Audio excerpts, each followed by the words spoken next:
So today I'm going to be going over different airsoft loadouts and what you might need to play airsoft. So quick disclaimer here, all these prices are as of early 2022, including tax and shipping.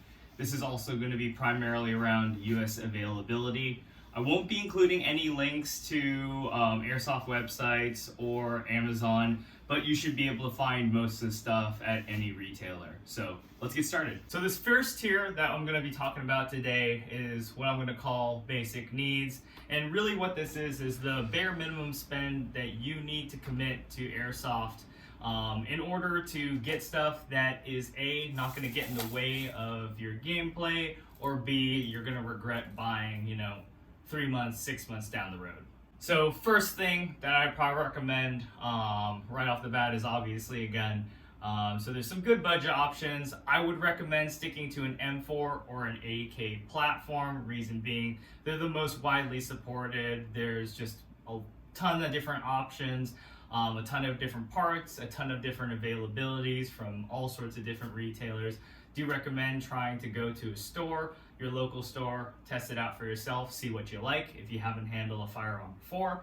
But my recommendation for a M4 or AK, on the AK side, I would recommend a Cyma AK. Heard really good things about them. You can get them pretty cheap. And then on the M4 side, I would recommend the classic Army M4. Make sure that it has a 9mm gearbox, electronic trigger system, quick change spring system. That specific gearbox has very good consistency. It's actually used from the bottom tier gun all the way up into their Nemesis line, so it's a really great platform to start off with, and you can eventually build off that one as well if you want to accurize your platform. Those two options you should be able to find for about $200. Next up, you're definitely going to need to pick up a battery and charger. So I personally use Titan Power. I've got a Titan Power 11.1 LiPo or lithium ion here, 3000 milliamp hours. It's very dense. It's in a compact package. It fits in a crane stock. And this is the one battery that I need for the entire day of gaming. Really great option here. You can get them wired to Dean's, wired to Tamiya, depending on what your gun's wired to. And you should be looking at spending about $50 for this battery here. But it really simplifies things. There's some LiPo options out there. They do require a little bit more maintenance. They require a more expensive charger as well to make sure that you discharge them to the right level, or you charge them up to the right level. So just keep that in mind. I definitely recommend this. This is a very compact compact battery. It fits in a lot of different guns as well, so it gives you a lot of different options. Hey, quick note here on the Titan Power batteries. I also forgot to point out that they are a lower discharge rate. Now, this only matters if you're going to highly modify or use a very demanding motor gear set with your gun. I would say 90% of the stock guns that you can buy from any airsoft retailer are going to be able to run on a Titan Power battery, no problem. So just keep that in mind if you do pick up one of these and you want to put together a 60 RPS DSG build. This isn't the battery for you, but for everybody else, it's a great option. Another note that I want to point out is I actually did have a warranty claim with Titan Power, so I sent them the information about the battery. This one got discharged somehow and ended up dying on me, but within about a week had a replacement in the mail and in my hands. So great service from their company. Just wanted to give you a heads up there. For the charger, same thing, Titan Power. I personally use this smart charger because it has a readout for the voltage, and you can check this without having an outlet or anything. So you can actually just plug a battery in. It'll give you a reading for the entire battery. It'll give you the reading for the entire cell, which is really important for a lithium battery. You should be looking at probably spending about $40 for this one. Next up is going to be the magazines here. I personally recommend any flash mag specifically. I've seen a lot of people running around with high caps, and you basically have to, you know, tickle the bottom of the magazine while you're running around. I think it takes away a lot from the gameplay. It just gets annoying, and it's a nuisance after time. All you need to do with any flash mag really is open up the bottom here, grab the pull tab, you know, give it a couple of tugs here, boom, close up the flap, and then this holds 360 rounds. It empties the magazine every time. I don't have to recharge it. And specifically, these are Lonex flash mags. You should be probably looking to spend about 20 bucks a pop. I would recommend getting 2 if a magazine didn't already come with the gun. Next up is going to be your eye and face protection. Probably the most important part here. So for eye protection, I recommend Lancer Tactical Full Seal Goggles. And I think Matrix has an option as well. I run around with a lot of big, sweaty dudes, and we play indoors, and it gets very hot. You know, they've told me, you know, they sweat a ton. They've never had issues with fogging, sweat buildup, that sort of thing with these goggles. So I do recommend these. And then for a lower face mask, you know, anything that is a mesh will probably do. You can pick these up on Amazon, that sort of thing. Maybe $15, $25. There's another option for a balaclava one with mesh in there if you want it to be a little bit more form-fitting, or you have trouble getting down on the gun and seeing through the optic. You can pick up that on Amazon as well. But for the lower mesh, again, $15 to $25. For the goggles, you'll probably be looking to spend anywhere from $20 to $35. So next up is knee pads. I don't have any on right now just because I don't own a pair of budget knee pads, but I would recommend, you know, Condor, X-Hatch clones. I'm sure there's a ton of great budget options on Amazon. You should be looking to spend anywhere from $20 to $30 for something like this. Basically, you know, taking a knee down on a BB, rocks, etc. really sucks. Your knees are going to thank you later. So definitely invest in a pair of decent knee pads just to protect yourself. So next up is going to be a set of Mechanix gloves. You're probably going to look at spending anywhere from $10 to $25 for a set.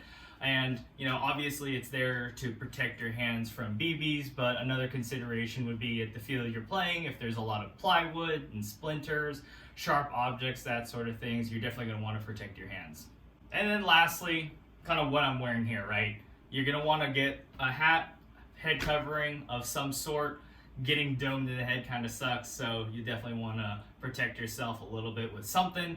You know, any black hoodie, green hoodie, gray hoodie, something of that nature. I've seen people run around with fluorescent orange hoodies and white hoodies as well. So, you know, you do what you want to do. But basically, get a hoodie. It's a little bit thicker. It helps protect the BB. It helps break the blow. And then for pants, I recommend a set of jeans or loose-fitting jeans. I've seen some folks run around with like athletic pants and sweats. I find that, you know, after game, you're going to end up tearing a hole in them. So just get a set of jeans, loose-fitting jeans. That way you can slide around. Denim holds up pretty well, so definitely keep that in mind. And then down to the shoes, you know, I'm going to recommend hiking boots. That's what I use from, you know, my basic loadout all the way up into, you know, whatever else I'm doing. A good set of hiking boots not only works for airsoft, but it works for other activities outside of airsoft as well. You might already have a set of hiking boots. It provides ankle protection. But if you don't have them, just make sure you have a good set of sturdy shoes with a decent amount of tread on them as well. You know, one thing to consider is when you're playing an airsoft field, there's going to be a lot of BBs. So there's potential to slip and fall, so keep that in mind. You definitely want a good set of shoes to keep you planted on the ground so you don't go running in through a doorway, slip on some BBs, and end up, you know, hurting yourself. So some pitfalls that I want to make people aware of here at this price point is really, like, this is really the bare minimum stuff that you need. Try not to sort by lowest, you know, lowest cost. You know, save money where you can, but spend money where you need to. I see a lot of people going for the cheapest stuff and setting it up at like the, as little as they possibly could spend. You're going to end up regretting it. You're going to end up having to buy something new. You're going to end up spending more money in the long term. So this is kind of really what I see is the basic minimum spend. So try not to sort by lowest. If you need to, save that $5, I would recommend personally holding off and waiting till you can afford to spend the extra cash. Also, full face masks, in my opinion, from what I've seen, they tend to fog up a lot. I've had dye I4s, save face masks. My friends have tried them. We've tried to use them. No matter what we did, no matter what I've tried, they always seem to fog up. And I'm not a super heavy sweater either. So, your mileage may vary, but from what I've seen, the lower mesh face mask works really well. It's very scalable across a bunch of different loadouts as well. So just keep that in mind. I've tried the full face one. I personally recommend the 2-piece. So that's basically kind of the rationale behind everything here. Some may agree, some may disagree, but this is just based off of my experience bringing new players onto the field, getting people set up with their first kits, that sort of thing. This really is the bare minimum spend that you need to get out in the field, have a good time for anywhere from 1 month to an entire year. This kit is really going to last you. It's going to make sure that you also have a solid foundation. Should you decide to upgrade later down, you'll still be able to use a lot of bits and pieces here. But if not, this is actually a really great rental option as you progress in your airsoft hobby. You can bring on other people, give them the hand-me-downs, and they're not going to hate the experience either. So all in all here, you're probably looking at spending anywhere at a bare minimum of $350 to upwards of $500 for just the basic needs. I would really recommend saving and putting aside that amount of money to get started with airsoft with your own gear. Obviously, you can continue to rent if you want to play as you build up that kind of capital to invest in the hobby. But yeah, you should be looking at saving around $350 to $500 just for a basic kit. So in this next tier, I'm going to call this the budget kit tier. And really what this is centered around is just improving quality of life while you're playing the game, as well as creating a good foundation to springboard off into whatever play style fits the way that you want to play airsoft. So for the guns, I'm going to continue to recommend the classic Army M4 and the Cyma AK. However, the budget will be expanded from $200 to $300 now, and what that allows you to do is pick up some additional accessories, pick up some upgrades, or just pick up new furniture to really tailor the guns to your needs. From the battery and the charger, that's going to continue to remain the same. Picking up good quality kit right at the beginning with a battery and charger, you're going to be able to use that setup for the rest of the tiers moving forward. In terms of magazines, continuing to reiterate Lonex flash mags, in this case picked up an additional magazine, so you should be looking to spend about $60 for some additional magazines. As for another addition, we will be adding a sling, a single point sling. You can pick up from Amazon or any airsoft retailer. It costs you about 20 bucks, and it's really going to save your arms from having to carry the gun to and fro spawn. So you'll be able to really enjoy the game and just have it at your side while you're moving from point to point. Next up is going to be head and face protection. I'm going to recommend the Rothco Full Seal Eye Protection. This comes in around $35 to $40. The reason I would select this over the Lancer Tacticals at this point is because they actually come with removable filters that you can take out. So if it's particularly hot or you're getting particularly sweaty, you can remove those filters and allow additional airflow through the full seal. Or if it's dusty, you can put them back. Usually with other options you know, looking at even more expensive options like Smith and Revision, you would have to pluck the foam and remove it completely, whereas the Lancer Tacticals actually don't have the foam at all. It's just wide open. So the Rothcos allow you to not only remove the filters, but they're also a little bit bigger than your normal goggles, which allows you to fit glasses underneath in case that is a concern for you. Moving down, lower face mask protection. I'm going to continue to recommend the mesh face mask. This particular one has clips to mount directly to a helmet. I'd also recommend picking up a helmet as well. I mean, getting domed in the head for the 5th, 6th time, you're gonna start to regret it, and you're gonna want to pick up a helmet. And helmets are relatively cheap. You're looking about paying about $40 for a helmet. Again, you can get this on Amazon or any airsoft retailer, or you can continue to use just the regular lower mesh mask with the strap. That works as well. The only concern when you do move to a helmet is if you ended up picking up the balaclava lower mesh mask off Amazon or somewhere like that, Onetigris. It doesn't work with the chin strap on there. It gets in the way and it just doesn't sit correctly. So just a heads up there, we'll recommend the 2-piece mesh mask at that point. Next up is going to be gloves. And so with this budget kit, again, increasing the quality of life, you can pick up some Impact in Mechanix gloves. And basically, it's going to allow you to have a little bit more protection on your hands, so you can take a couple more BBs without feeling as bad. So you'd look to be spending about $25, $30 there, or you can pick up nicer options like these SKD Pig full dexterity gloves. I believe these are the Alpha model. They have some knuckle protection, not as much finger protection, but you get a lot more dexterity and fine finger movement, in case that's something that you enjoy as well. Moving down the list now, we'll come to the plate carrier here, front and center, right? You can pick up a clone JPC. That's what I'm wearing today. This, at like any retailer, it should be about $40, $50 for a clone plate carrier. And this just allows you to, again, increasing that quality of life. It allows you to carry more magazines so you can be out in the field longer, you can expend more ammo. It also protects you a little bit from those BB hits. I see a lot of players being fearful of getting shot, and so if that's a concern for you, or you want to go weekend after weekend without just getting a pile of welts, the plate carrier really helps mitigate that, and you'll enjoy the game a lot more. Moving down now into the mag pouches, I'll be recommending some additional mag pouches. You can pick them up for probably about $45 for a set of 3.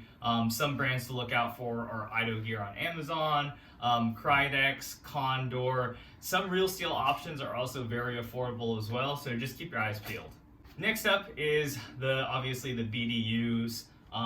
And different wear items. So right here I've got some mil surplus combat top and BDU bottoms. You can pick these up on eBay, should be about $70. You can also go on Amazon and get some clones. That should be around $40 to $50 as well, and you can get a variety of different colors. So you should be looking to spend about $50 to $70 for some BDU tops, and that's going to allow you to have airsoft specific clothes. The nice thing about the BDU bottoms here is they actually have a pocket for knee pads. So if you're having trouble with cheap knee pads that slide around, end up at your ankles at the end of the game, just get in the way, might want to look at picking up some BDU bottoms and getting some neoprene foam, sticking it in that pocket. Otherwise, what you can also do is actually pick up a pair of Fox Enduro mountain bike knee sleeves. They actually ride up on your leg, they cinch down, they're meant to be used in high activity. I mean, cycling, you're moving your knee around a lot. They're actually a really great option. They fit under a lot of different tops and bottoms, and so really it stays in one place. It's very breathable. You don't run into any more issues. You're not having to constantly pull your knee pads up or going down, taking a knee and ending up on a BB because it shifted out of position. You should be looking to spend about $60 for some Enduro Fox knee pads. And then moving down into the boots, at this point you should really be thinking about picking up boots with some ankle protection at this point. So some brands to look out for would be Keen, Merrel, Under Armour, Northface, Danner, just to name a few. You should be looking at spending anywhere from $50 to $200 for a good set of boots. And a potential pickup as well, depending on your team, depending on the people you play with, is a radio. I would recommend a Baofeng radio if you're looking for something. It's very, very responsive. You don't run into too many issues with it cutting out on you. You can pick it up on Amazon for about 40 bucks a pop. Some of them even come with PTTs, so you don't even need a headset or anything. You can just strap it right there to the plate carrier. Now, some pitfalls to look out for here is kind of the big one is buying a secondary when you don't really need it. Honestly, I very, very rarely pull my secondary in a CQB environment. Most of my room clearing, most of the movements are conducted with a rifle. I would recommend taking the money that you would otherwise spend on a new gun, holster, and belt to try to keep it all in place, and put that towards your primary or put that in some other area. If it's between a plate carrier and a sidearm, I would go with the plate carrier every time. And reason being, you're probably not going to use the pistol as much as you think you will. Another pitfall to watch out for is trying to pick up a tactical vest. Yes, they come with pouches. Yes, they come with a bunch of extra things. But what you're going to find very soon is that you're going to outgrow the pouches. It's going to be too cumbersome. It's not going to work the way that you had envisioned it. It's just going to get in the way. That's going to end up being a piece of kit that you take, throw it in the closet, and never look at it ever again. Something that also falls along those lines are drop leg holsters. They're just super bulky, super cumbersome. I never recommend any drop legs. I've had high speed gear drop legs and the cheap Condor ones, and everything in between. It just never works. It doesn't work the way you envision it. It gets in the way. So I would stay away from any drop legs. So that's basically tier number 2, kind of the budget kit realm. And honestly, a lot of players stop here. This is as far as they go. Reason being is because this stuff is gonna last you for a really, really long time. You can play in this kit year after year with no issues. It is still very competitive. It is very affordable for most folks. You can basically, have this as a really, really solid platform to either continue to springboard up and procure more stuff, or just stay here and be very comfortable and, be very competitive out there in the field. The price range for all of this is you're really looking at spending anywhere from $600 to about $1,000. Obviously you can spend a little bit more, you can spend a little bit less, but that's where we'll ballpark it for this level of kit. So now on to tier 3, and what I'm going to call this is the quality kit tier. Really what this comes down to is this is going to provide you the best bang for your buck. It's going to have the highest quality of life, and this is where you can get very unique or competitive with the way that you set up your kit. Now, I will make a quick note here. This is an emphasis on my specific play style, specifically towards US-based milsim. This is where the kit's really going to start to diverge away from things like Speedsoft or Op4 kits or impression kits, those sorts of things. So just want to put a quick disclaimer there to let you guys know. So at this point, the best gun for the job is going to probably be a classic Army Nemesis. You can pick those up for about $400. They have full metal bodies, great construction, last a long time. You can also modify those guns and add on accessories and attachments and all the like. Another great one would be an E&L AK or LCT AK. Both of those very high quality receivers, very good gearboxes as well. Another great mention would be the ASG Scorpion if you need more of a PDW or you want to run something a little bit smaller. Those are great AEGs as well, very accurate right out of the box, can reach out very far, quick change spring system, and just again, overall great quality gun. My specific gun for this kit, this is actually a G&G combat machine, but it's been heavily modified. I think the base gun itself, without any of the attachments, you're probably looking about $600 with a modified gun, so just a heads up there. And all the attachments, obviously that's extra. You're looking at probably another, I'd say, anywhere between, you know, $100 to $400, $500 worth of attachments. Again, battery and charger, it's going to be the same. Again, if you pick quality kit right at the beginning, you don't have to change these things out. Magazines, on the other hand, is you can start to include mid-cap magazines. These are some PTS EPM 1s with the indicator. This is a shorty mag in the front here, just so it's a little easier to bend over.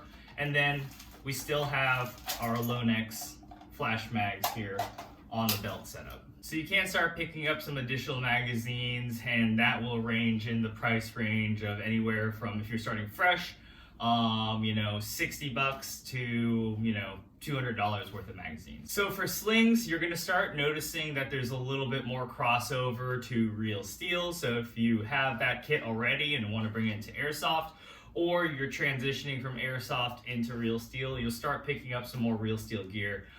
So honorable mentions on slings are going to be Magpul MS4, Haley Strategic Partners Sling, Faro Concepts, and then I personally use unit MS2, and I have a Vikings Tactical Sling on the side here as well. You'll be looking to spend about $60 on a quality sling. Now for eye protection and face protection, you're going to notice there's a bit of a change here. So you can continue to use the Rothco or the Lancer Tactical Goggles. They'll definitely still work. However, it does open you up to the opportunity to test out other eye protection as well. Some honorable mentions here. These are Smith outside the wire goggles with an Asian fit. I got them specifically because of my face structure.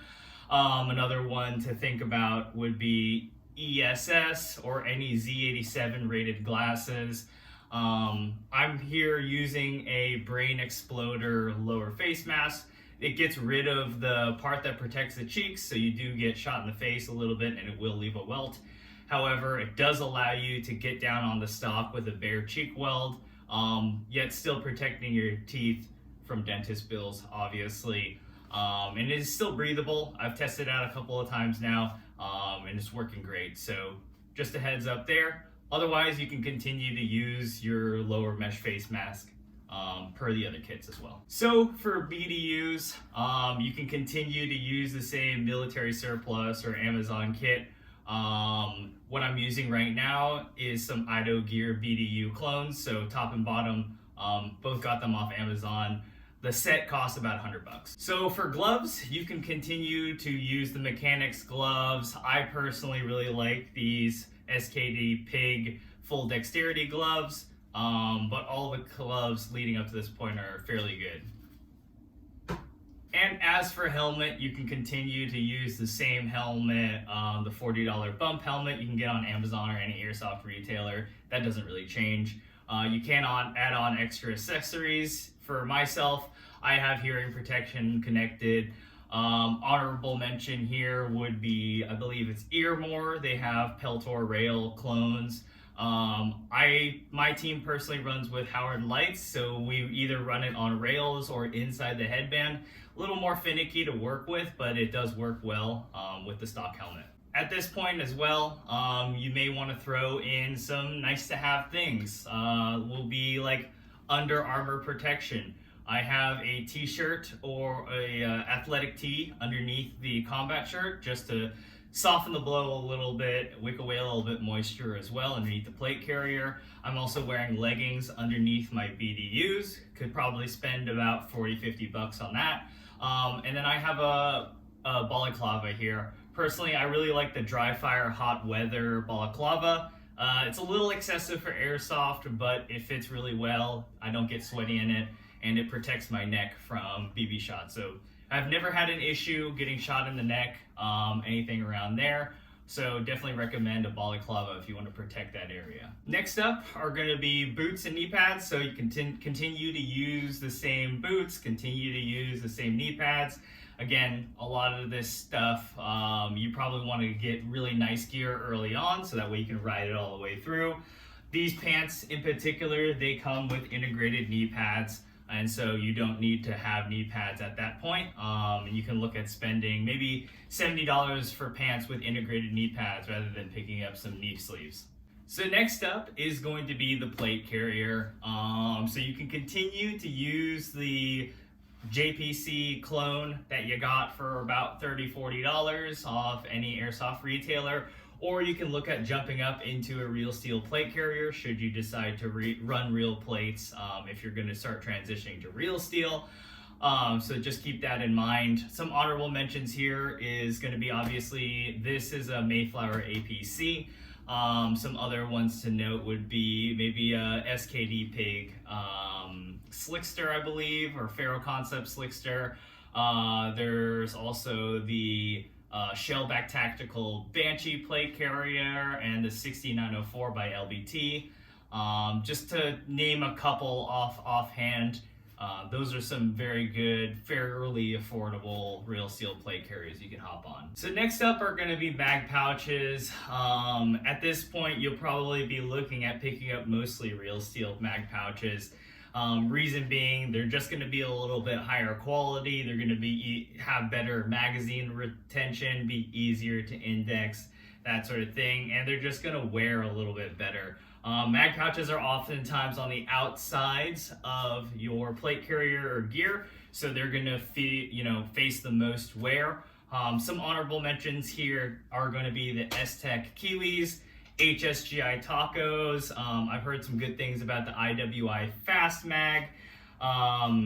Just kind of take a look out for those. I know G-Code makes a good one as well. I would say for tacos specifically, because I have a lot of experience using tacos, they're a lot more versatile than the Kiwis. So if you're changing between different loads or different, gun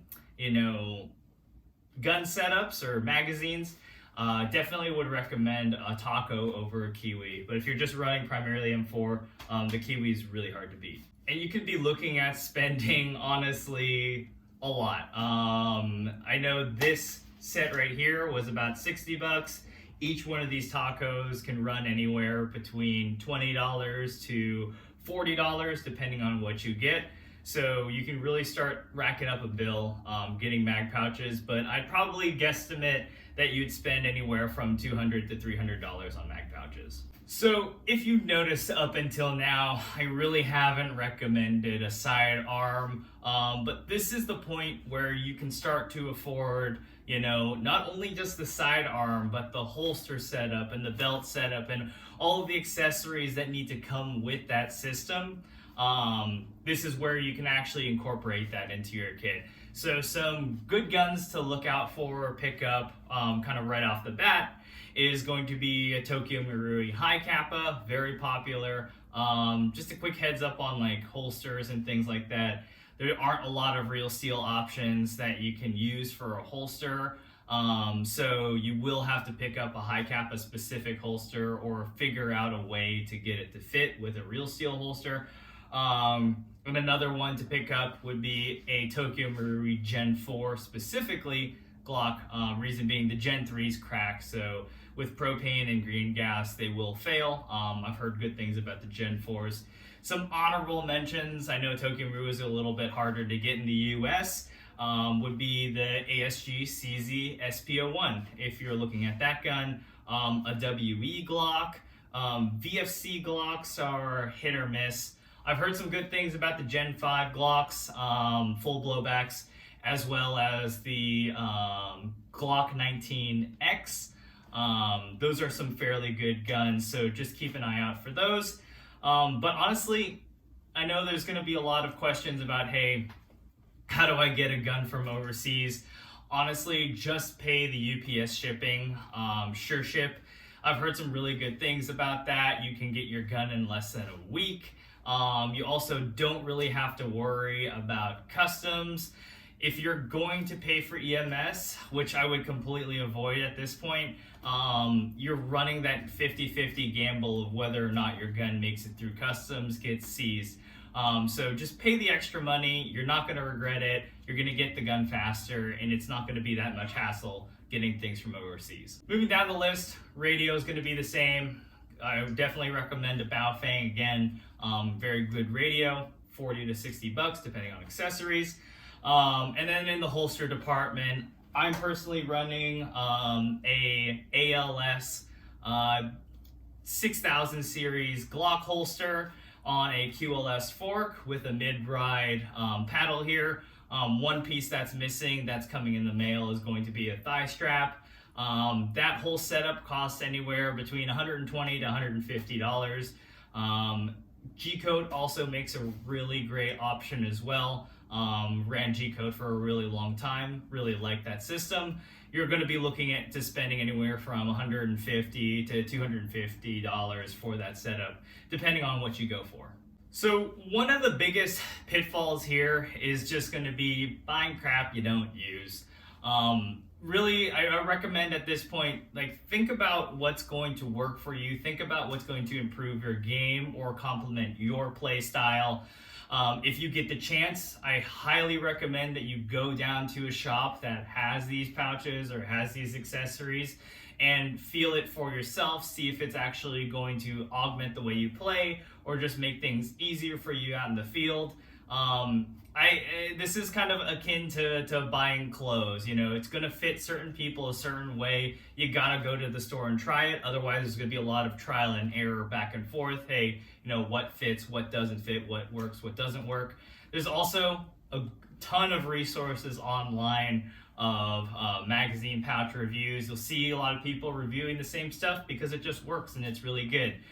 So keep that in mind. You can go off the beaten path, but do know that you will be flying in blind, and you will probably need to make sure they have a good return policy if it doesn't work out for you. So at this point, really, what's the rationale for something like this, or what at this tier level of like quality kit, right? This is really where things just start to work very seamlessly. You're not doing any weird workarounds or finicking around with stuff to get it to work. You're also just making sure that, you know, the kit is very high quality. It's going to last for the indefinite future. Obviously, if you're sliding around a lot and you're just wearing down your mag pouches, it's going to need replacement eventually. But honestly, for the most part, this stuff has lasted me you know, the better part of a decade, and I continue to wear it. I don't see any reason to change a lot of the things that have been on here, and it's going to continue to wear in and continue to last. So at this point, you know, you really do find what's going to work for you, what's going to work for you in the long term.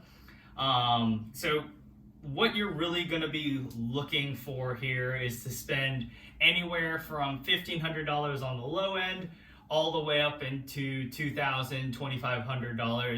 If you really go crazy with accessories, obviously that budget can increase, but that just gives you a ballpark number of kind of how much it's going to take to get to a quality kit kind of area or tier. So on to tier 3.5, if you will. This is my personal favorite tier here in gas blowback land. You know, it'll provide, really what this is it's going to provide pretty damn good one-to-one flat range training if you want to train at home for real steel. But if you're going back to, you know, force on force training, this is loose crossover, so just keep that in mind if you're a real steel shooter looking into airsoft. But this is great for, you know, driving the gun from target to target and just doing some plinking at home. My personal favorite gun, obviously, is going to be the Tokyo Marui MWS M4. Some other good guns out there would be the MWS AK. I've heard some good things about the GHKs. I personally have a GHK AUG here, but the thing is, I've heard quality control is kind of going off a steep cliff here. So you'll definitely want to be familiar with gas blowbacks, read a lot of reviews, figure out what fixes need to be implemented, and you can run them very well, and they'll last a long time. So just keep that in mind. You will have to be ready to tinker with the GHK. I mean, there's a reason you're going to see a lot of GHKs out on the secondhand market, and it's because something's wrong or something's running funny, whereas you're not going to find a lot of people selling their MWSs. Reason being, they just run. I have a couple. I hold on to my guns, but like definitely think about, you know, if you're going to pick up a GHK, make sure there's a good return policy or a local shop you can swap things out, because it's going to be very hit or miss. Otherwise, be okay with the fact that you're going to have to buy spare parts and make upgrades right out of the box. Some other good guns to take a look at, if you want to run like a PDW setup, a VFC or Tokyo Marui MP7 is a good option. You can get an HPA high kappa with an adapter where you can attach a mid cap or a high cap to there as well. Some other honorable mentions on airsoft guns. I've heard a lot of good things about the Wii Small Rice MP5, as weird as that sounds. But at this point, you're going to need 2 real steel items, just period.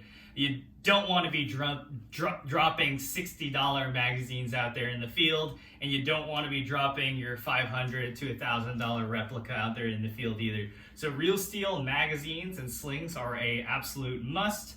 So to get to this point, you're probably going to be looking at spending or adding on to any of the tier kits that we just discussed, adding on about $500 to $1,100 to those tiers. And so on to the 4th and final tier of airsoft equipment, and that's going to be full LARP mode. That's what I'm going to go ahead and call it. Price range is infinity. You know, you can get whatever you want at this point. Obviously, there's a lot of options out there. I'll just kind of point out the pitfalls here of going to this tier, going this far, and the things that you wear. Calling the Cuddle Black, I have some really nice stuff. I have a real Ops Core helmet, real Cry Precision BDUs, and you know, I think those things are really great. They feel very comfortable. It feels nice out in the field, running around in this all day. It definitely helps with gear fatigue. But at this point, the gains are extremely diminishing. You're probably going to end up thinking you look cooler than you really do, and that's just the pure fact of it. Now, hey, if that brings you happiness and that's what you want to do with your airsoft and the way that you play the game, then by all means, as long as you have the funds to do so. But do just know, if you're gonna go milsim, you're gonna go LARP, that these things, they're not that competitive. If you're gonna set up a kit that is like 1-to-1 with a real Navy SEAL or something like that, or Special Forces, etc., do know they have a lot of other mission objectives that are not just force on force. So they're gonna have a lot of things that, again, aren't useful in airsoft, like tourniquets, med packs, admin things, that sort of thing. So just keep that in mind. A lot of this stuff isn't going to be applicable to airsoft, or is going to be extremely diminishing returns.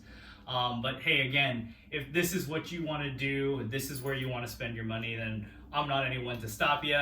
But just do know, when you get to this tier where you're just running all Gucci gear in airsoft, that hey, it's not going to be as competitive.